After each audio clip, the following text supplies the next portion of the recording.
প্রতিদিন সকালে ঘুম থেকে উঠি, প্রচণ্ড বিরক্তি নিয়ে ফ্রেশ হই, নিজেকে রেডি করি, তারপর যান্ত্রিক জীবনের সাথে নিজেকে মানিয়ে নেওয়ার চেষ্টা করি।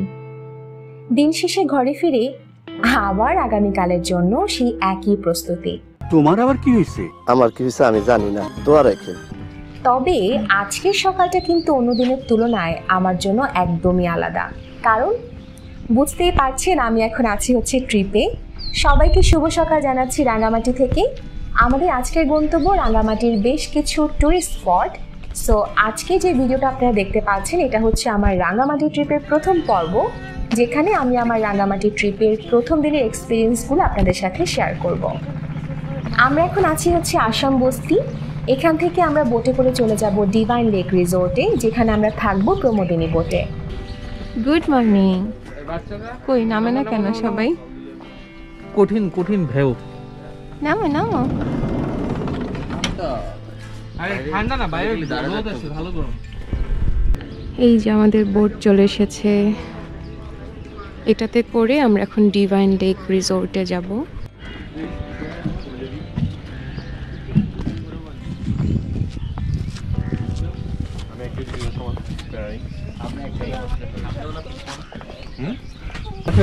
এটা আসলে এই যে বাইরে গেছে।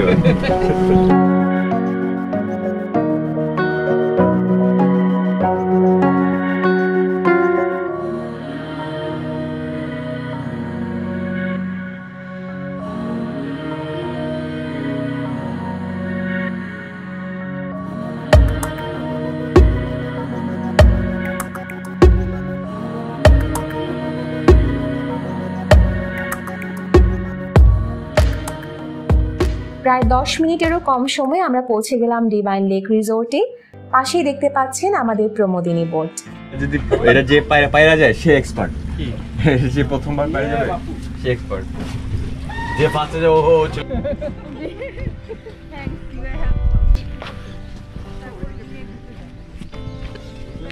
সো আমরা এখন ডিভাইন লেক রিসোর্টে আছি এবং এখান থেকে আমরা এখন ফ্রেশ হয়ে নেব, তারপর ব্রেকফাস্ট করে ফেলবো। আর আমাদেরকে বোটে চেকিং করানো হবে প্রায় 10টার দিকে।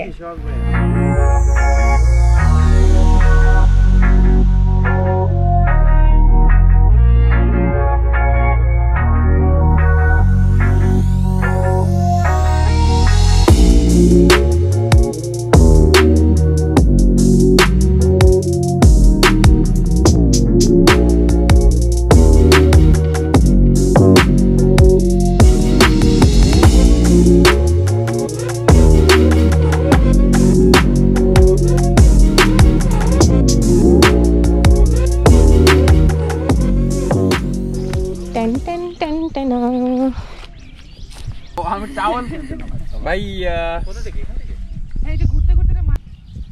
এই যে আসতেছে আরেকটা। Join us.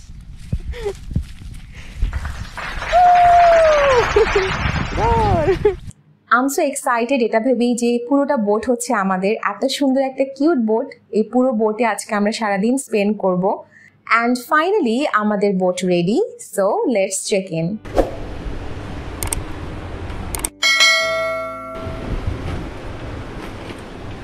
অনেকগুলো বেড তো। হ্যাঁ, এবার দুজন করে শেয়ার করতে হবে।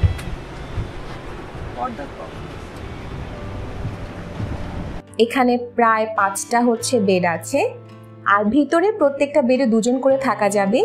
এই পাশটাতে হচ্ছে ওয়াশরুমটা মেইনলি কম্বাইন্ড। ফ্যান, এসি দুটোরই সুবিধা আছে দেখতে পাচ্ছেন। আর সব থেকে দারুণ জিনিসটা হচ্ছে বেডে বসে বসে আপনারা এই লেকের দারুণ সব ভিউ দেখতে পারবেন। Thank you. চলেন এবার আপনাদেরকে বাইরের দিকটা দেখাই। বাইরের দিকটাতে এসে এখানে সিঁড়ি দিয়ে যদি উপরে উঠেন তাহলে দেখতে পাচ্ছেন যে এখানে সবার বসার জন্য একটা অ্যারেঞ্জমেন্ট করা আছে। সমস্যা নাই ভাইয়া। ও এইটা দিয়েও নিচের দিকে যাওয়া যায় না? ও আচ্ছা, হ্যাঁ একটু দেখে আসছি। ও আচ্ছা, ইঞ্জিনটা। আরেকটা জিনিস আমি একটু শেয়ার করি। আমি এই ভিডিও এডিট করতে করতে আবার আমি মেন্টালি ট্রিপে চলে গেছি। And that's the beauty of doing blogging. Because আপনি একটা ট্রিপ দিয়ে আসার পরে যখন আপনি আবার ভিডিও নিয়ে বসেন এডিট করার জন্য, তখন মেন্টালি কিন্তু আপনি সেম জায়গাটাতে সেম ট্রিপটা আবার দিয়ে আসতে পারবেন। সো যারা ভিডিও এডিট করেন বা ব্লগিং করেন তারা আসলে আমার এই কথার সাথে রিলেট করতে পারবেন। অ্যান্ড আমার সাথে এখন এটাই হচ্ছে, আমি এই ভিডিও এডিট করতে করতে আবার আমি রাঙামাটি ট্রিপে চলে গেছি। তো বাই দ্য ওয়ে এখন আমাদের বোটটা ছেড়ে দিবে, তো আমাদেরকে আরেকটা স্পটে নিয়ে যাবে যেখানে আমরা শাওয়ার নিতে পারবো।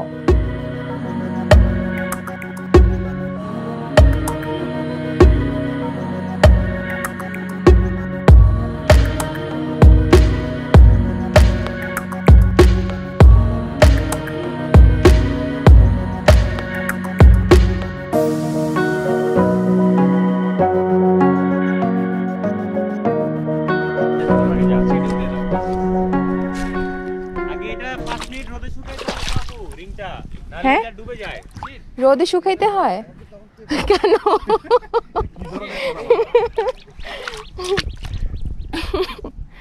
ও গড, এই খুবই মজার পানি। হ্যাঁ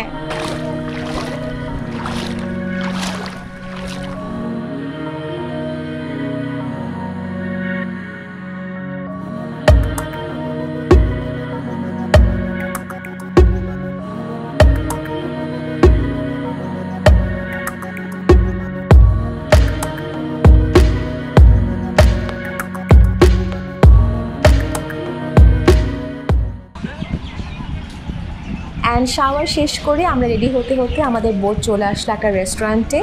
এই রেস্টুরেন্টটা হচ্ছে আরেকটা আইল্যান্ডে। সো এই রেস্টুরেন্টটা আপনাদেরকে আমি ঘুরিয়ে দেখাচ্ছি।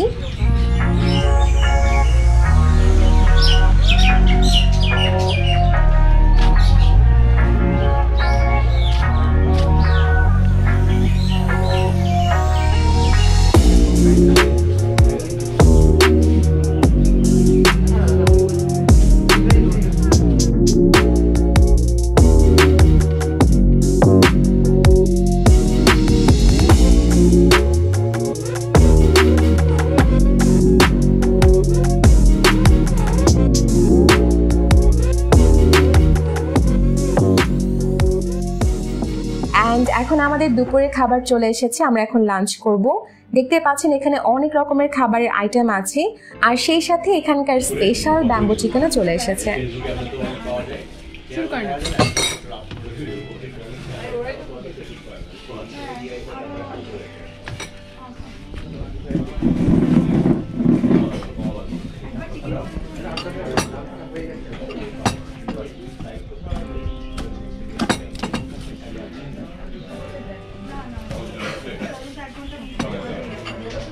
অনেস্টলি গাইজ, আমি আপনাদেরকে অবশ্যই রেস্টুরেন্টে রিকমেন্ড করব, কারণ এই রেস্টুরেন্টের বেশ কয়েকটা আইটেম এত মজার ছিল।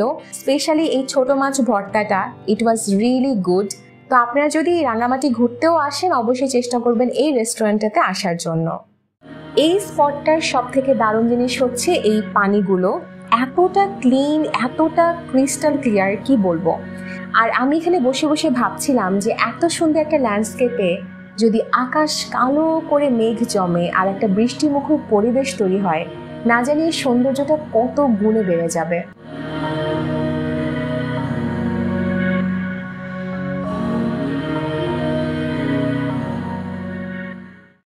অ্যান্ড আমরা এখন যাচ্ছি হচ্ছে আমাদের পরের স্পটে, এটা হচ্ছে কায়াকিং পয়েন্ট।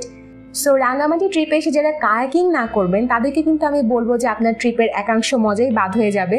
সো অবশ্যই চেষ্টা করবেন কায়াকিং করার জন্য। আর আমি জানি না যে ক্যামেরা বা ভিডিওতে কতখানি আপনাদেরকে জায়গাটার সৌন্দর্য বুঝাতে পারছি, তবে যারা এখনো এখানে আসেননি আমি বলবো অবশ্যই এই জায়গাটা ঘুরে যাবেন, কারণ নিজ চোখে আপনি এই জায়গাটার যে সৌন্দর্যটা দেখতে পারবেন সেটা আসলে ক্যামেরা বা ভিডিওর মাধ্যমে তুলে ধরা একদমই পসিবল না।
কেমন পাহাড়ি পাহাড়ি।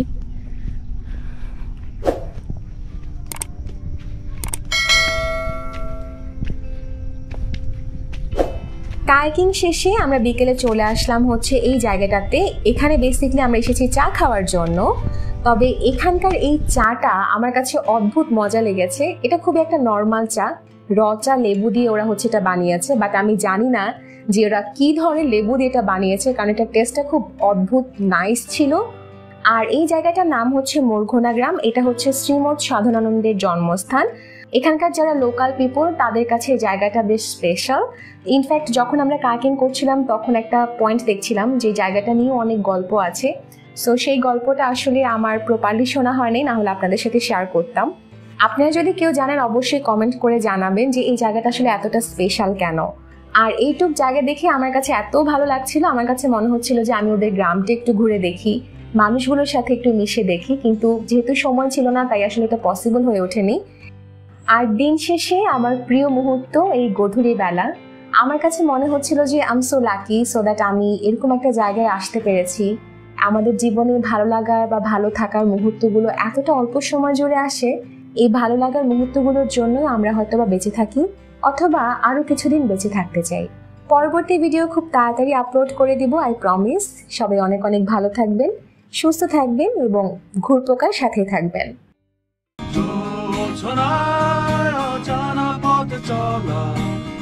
এখানে আছে যে মোর ভালোবাসা, অজানা পথ চলা, এখানে আছে যে মোর